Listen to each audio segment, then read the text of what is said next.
नमस्कार, मैं दीपक कुमार आप सभी का स्वागत करता हूँ दादा डायलॉग में। दोस्तों, बिहार में जिस तरह से रामनवमी जुलूस पे हमला हुआ, हिंसा हुई, आगजनी हुई, पथराव हुआ, उसके बाद जिस तरह की कार्रवाई हो रही है, बिहार प्रशासन की तरफ से जिस तरह से कार्रवाई किया जा रहा है, वह कुछ अलग ही संदेश दे रहा है।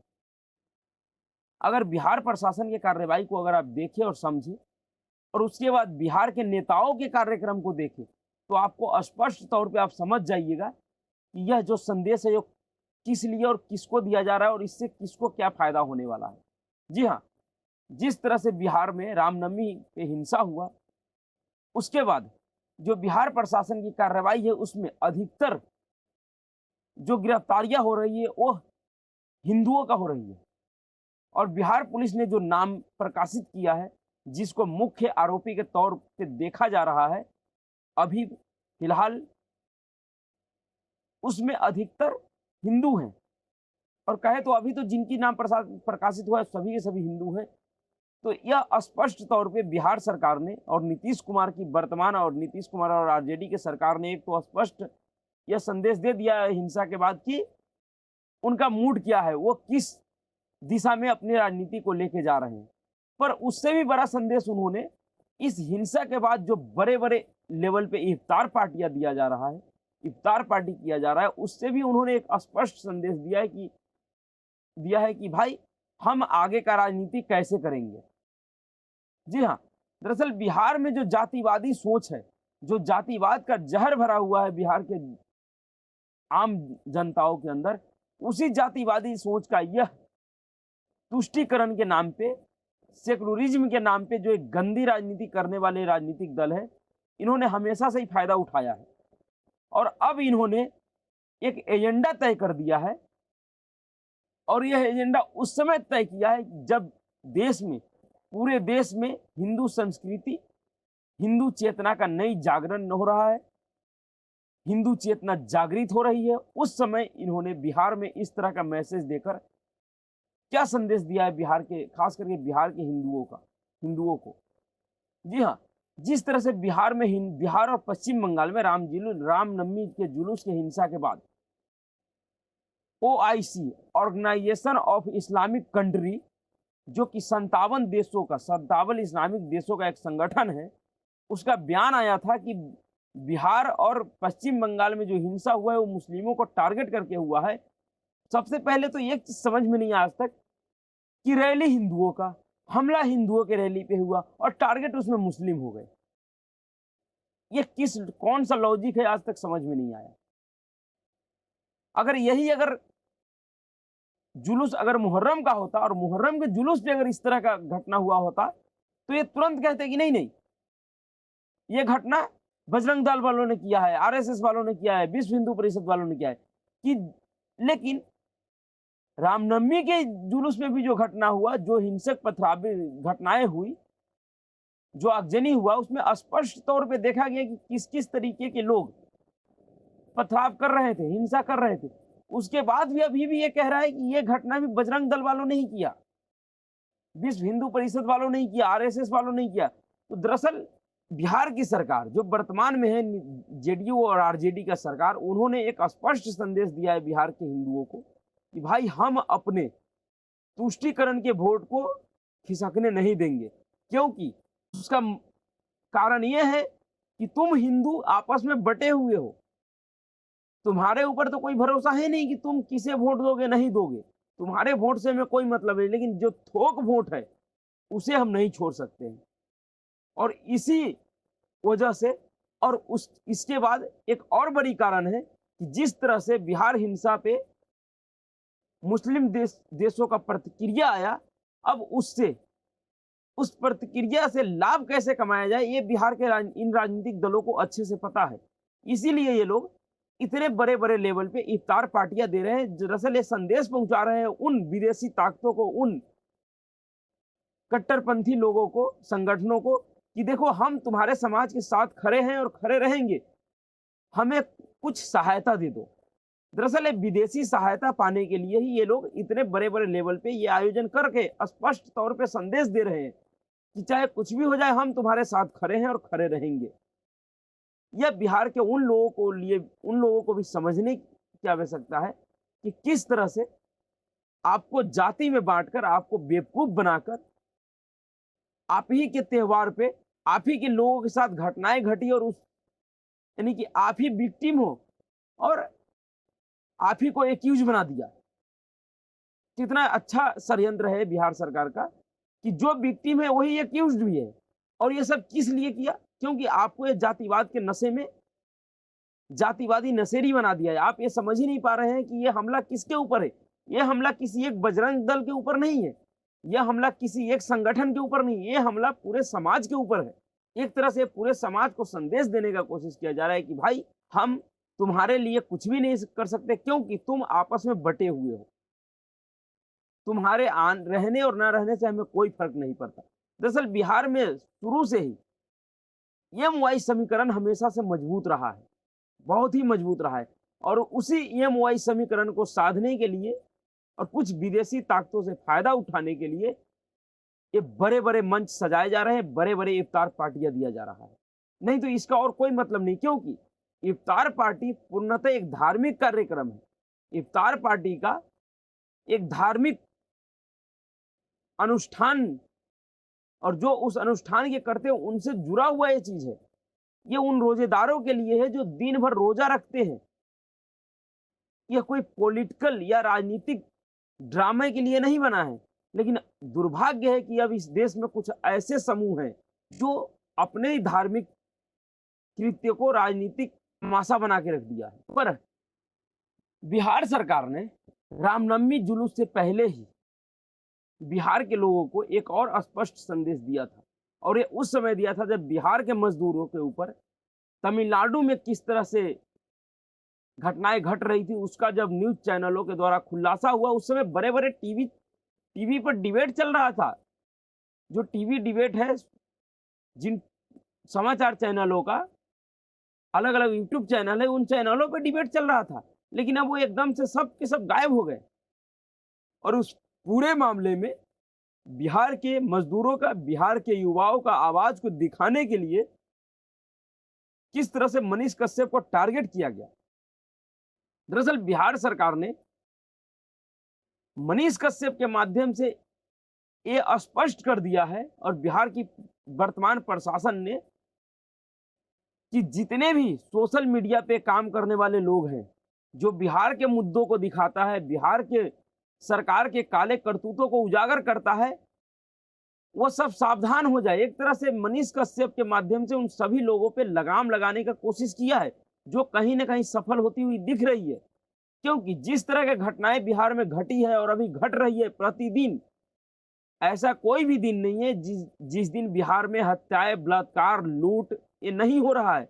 पर अब आपको इस तरह का कोई खबर अधिकतर देखने को नहीं मिलेगा, क्योंकि बिहार सरकार ने और बिहार की वर्तमान राजनीतिक दलों ने बड़े ही समझबूझ और बड़े ही षड्यंत्र के साथ एक ऐसे व्यक्ति के ऊपर कई तरह के झूठे मुकदमे करके गलत गलत तरीकों से उसके खिलाफ एक नैरेटिव तैयार कर, राजनीतिक मुद्दा तैयार करके उस पर केस किया गया, उसको जेल भेजा गया। और उससे भी जब ये बाज ना आए तो अपने राजनीतिक सहयोगी तमिलनाडु के सरकार MK स्टालिन से मिलकर उस पत्रकार को इन्होंने तमिलनाडु सरकार के हवाले कर दिया। और अब उसके ऊपर तमिलनाडु में NSA राष्ट्रीय सुरक्षा अधिनियम के तहत उस पर केस मामला दर्ज किया गया है, जिससे स्पष्ट संदेश जाता है कि बिहार सरकार और तमिलनाडु सरकार ने बड़े सूझबूझ और बहुत ही अच्छी तालमेल के साथ मनीष कश्यप को लंबे समय तक जेल में रखने की पूरी व्यवस्था कर चुका है। इन लोगों ने ठान लिया है कि मनीष कश्यप को लंबे समय तक जेल में रखा जाए, जिससे उसका पूरा कैरियर बर्बाद हो जाए। और वह सब इसलिए क्योंकि मनीष कश्यप ने हमेशा ही बिहार के लोगों का, बिहार के मजदूरों का, बिहार के युवाओं के आवाज को उठाया है। उसके बाद बिहार सरकार की उन तमाम काले कारनामों का पोल खोला है, जिससे बिहार सरकार के हर एक मामले में किरकिरी हुई है। नीतीश कुमार की किरकिरी हुई है, और उससे भी बड़ी बात कि बिहार के जो अघोषित राजकुमार है उसको उन्होंने सीधा सीधा चैलेंज दे दिया था, राजनीतिक चैलेंज दे दिया था, जिसके वजह से आज मनीष कश्यप को इस तरह की परेशानियों का सामना करना पड़ रहा है। पर मनीष कश्यप के ऊपर मंगलवार को सुप्रीम कोर्ट में सुनवाई हुई। उस सुनवाई के दौरान जो जो बातें हुई उन बातों को समझने से स्पष्ट हो रहा है कि आने वाले दिन में बिहार सरकार नीतीश कुमार, तेजस्वी यादव के साथ साथ तमिलनाडु के एमके स्टालिन सरकार एवं उनके प्रशासन को मुसीबतों का सामना करना पड़ सकता है। जिस तरह से आज सुप्रीम कोर्ट में बहस हुई और जिस तरह से सुप्रीम कोर्ट ने इन लोगों से जवाब मांगा, अब स्पष्ट हो रहा है कि तमिलनाडु सरकार हो चाहे बिहार सरकार, इनके पास जवाब देने तक के लिए भी कुछ भी नहीं है। यह सुप्रीम कोर्ट में यह बताने की स्थिति में ही नहीं है कि इन लोगों ने मनीष कश्यप के ऊपर ऐसी कार्रवाई कैसे किया, किस आधार पे किया। इसलिए वे लोग बहाने ढूंढ रहे हैं, जवाब देने के लिए समय मांग रहे हैं। और सुप्रीम कोर्ट ने इन लोगों को स्पष्ट तौर पे कह दिया कि 12 दिनों का समय है, अगला सुनवाई 21 अप्रैल को होना है। उस दिन तक आप सभी को अपना जवाब दाखिल करना पड़ेगा कि आपने मनीष कश्यप के ऊपर किस बिना पे ऐसे ऐसे धाराओं में केस दर्ज किया है और सबसे बड़ी बात कि एनएसए कैसे लगाया। अब देखना यह है कि 21 अप्रैल को मनीष कश्यप के मामले में इन लोगों का जवाब क्या होता है और ये लोग क्या कहते हैं मनीष कश्यप के खिलाफ, कि मनीष कश्यप ने ऐसा क्या कर दिया कि उससे राष्ट्रीय सुरक्षा को खतरा पैदा हो गया, जिस कारण से, जिस घटना की वजह से मनीष कश्यप पे कार्रवाई की गई है। उस घटना से रिलेटेड कई मीडिया संस्थानों ने खबरें चलाई, कई एक नेताओं ने उससे रिलेटेड वीडियो सोशल मीडिया पे डाले, पर उनमें से किसी भी व्यक्ति को टारगेट नहीं किया गया। सिर्फ मनीष कश्यप को क्यों किया गया? क्योंकि मनीष कश्यप किसी शांति दूत समुदाय से नहीं है और बिहार में जो जातिवाद की स्थिति है उसमें एक तरह से यह स्पष्ट हो जाता है कि अगर आप स्वर्ण जाति से है, कहे तो अगर आप ब्राह्मण, राजपूत या भूमिहार जाति से है और आप किसी राजनीतिक हैसियत वाले व्यक्ति से अगर टक्कर ले रहे हैं, किसी सरकार के खिलाफ काम कर रहे हैं, तो यह करना आपके लिए मुश्किल हो सकता है, क्योंकि आपके पक्ष में कोई भी नहीं खड़ा होगा। यह सच्चाई है। अगर मनीष कश्यप के जगह पे कोई मोइन खान या इस तरह का कोई अलग नाम का व्यक्ति होता तो एक ही अब से काफी दिन पहले सुप्रीम कोर्ट से उसे राहत मिल गया होता। उसी के समर्थन में आज जो कपिल सिब्बल मनीष कश्यप के खिलाफ सुप्रीम कोर्ट में खड़ा है, यही मनीष कश्यप, अगर मनीष कश्यप के जगह पे कोई दूसरा होता, शांति दूत समाज से होता, तो यही कपिल सिब्बल उसके पक्ष में खड़ा होता। क्योंकि कपिल सिब्बल का यह रिकॉर्ड रहा है, वह उन्हीं मामलों की सुन के लिए सुप्रीम कोर्ट जाते हैं जो मामला किसी हिंदू संस्थान, हिंदू व्यक्ति या हिंदू धार्मिक ग्रंथों से जुड़ा हुआ हो। दरअसल आज सुप्रीम कोर्ट में खुद कपिल सिब्बल ने बिहार सरकार और तेजस्वी यादव के एक और बयान का हवा निकाल दिया। जिस समय तमिलनाडु में घटनाएं हुई थी, उस समय बिहार सरकार ने एक अपना जांच टीम भेजा था।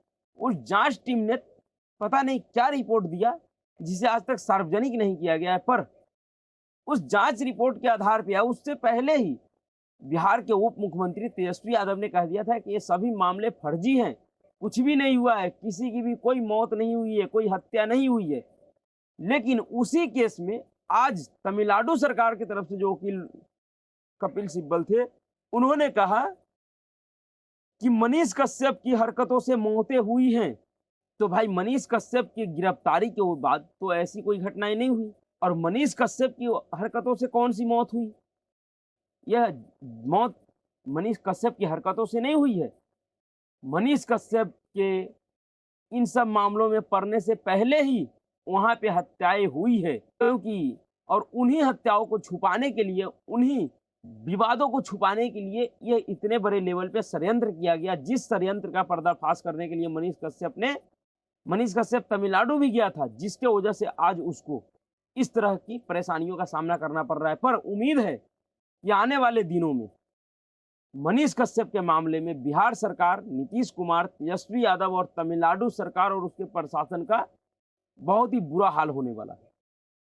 और फिर बिहार के लोगों को एक बार सोचना चाहिए कि किस तरह से बिहार की सरकार, बिहार की ये क्षेत्रीय छत्रप आपको जातिवाद के नशे में झोंक कर, जातिवाद के लहर में झोंक कर आपके परंपरा, आपके त्योहारों के साथ खिलवाड़ कर रहा है और किस तरह से खुलकर एक समुदाय के साथ खड़े हैं। क्या आपने कभी भी बिहार के इन नेताओं का कोई भी एक तस्वीर देखे हो जिसमें इन लोगों ने कभी भी नवरात्रि पे इस तरह का आयोजन करवाया हो या किया हो? कभी नहीं मिलेगा, क्योंकि इन्हें पता है कि हमें हिंदुओं के लिए इस तरह की चीज करने की कोई जरूरत नहीं, क्योंकि हिंदुओं में एकता नहीं है। वो जातिवाद के नशे में डूबे हुए लोग हैं।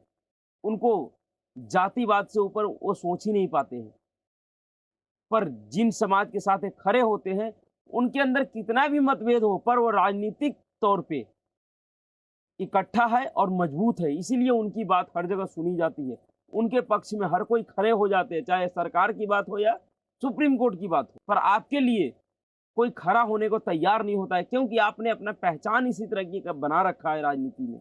राजनीतिक तौर पे भारत में हिंदुओं को बहुत कुछ सीखने की जरूरत है अभी भी।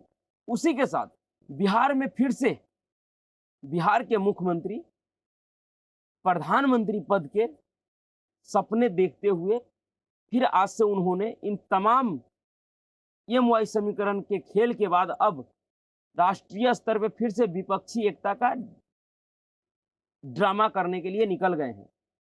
दरअसल बिहार के मुख्यमंत्री नीतीश कुमार 3 दिन के लिए दिल्ली गए हैं और दिल्ली में वो तमाम विपक्षी दलों से अलग अलग मुलाकात करेंगे और वह फिर से अपना आखिरी कोशिश कर रहे हैं, आखिरी चाल चल रहे हैं कि किसी तरीके से राहुल गांधी के राजनीति प्रधानमंत्री पद के रेस से हटने के बाद मेरे नाम के ऊपर सहमति बन जाए। उसी वो जुगाड़ में वो गए हैं, पर देखते हैं उसमें वो कितना सफल हो पाते हैं। ऐसा उम्मीद तो नहीं है। विपक्षी एकता नाम का कोई चीज इस देश में ना कभी है, ना अभी है और ना कभी होगी। सपने देखने के लिए हर कोई आजाद है और नीतीश कुमार जैसे लोग तो और भी आजाद हैं। तो अभी के लिए इतना ही। अगर आपको वीडियो अच्छा लगा तो वीडियो को लाइक कीजिए, शेयर कीजिए और चैनल को सब्सक्राइब कीजिए। नमस्कार।